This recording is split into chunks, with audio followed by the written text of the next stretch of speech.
10 p.m. No appointment was needed. And when I was in college, Patient First was there for me. X-rays, lab tests, and prescription drugs were all on site. It was true then, and thank goodness it's true now, because I have a cat of my own. Patient First, urgent care, open 8 a.m. to 10 p.m. every day of the year. A final goodbye to George Floyd, the man whose death has sparked action. I believe that a change is gonna come. Tonight, we break down our ABC7 Town Hall, the emotions, the policing, and the change.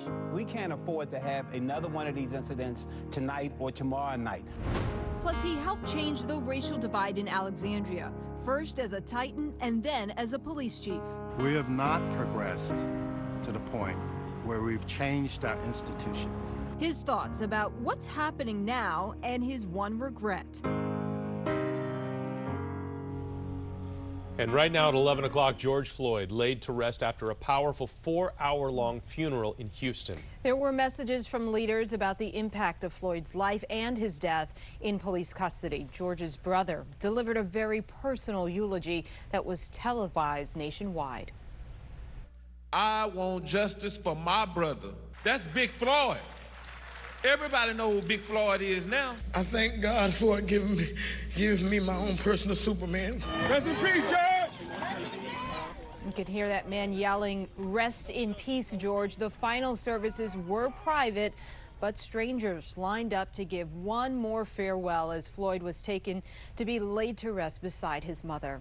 Now, for some perspective here on what we're experiencing right now, we look back nearly 50 years when a football team helped transform race relations in Alexandria. And tonight, ABC7's Heather Graff sat down with a former T.C. Williams Titan turned police chief to get his take on what's happening right now in our country. This is a story you'll see only here on 7. We came here to the city of Alexandria for a conversation about the past, the present, and the future. Today, my grandson graduated from high school.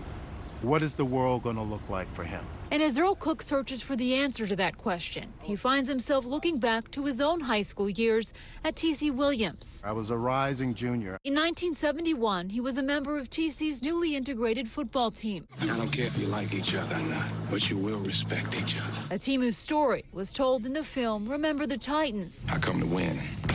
And whose coaches and players won a state championship and brought their community together during a time of intense racial divide.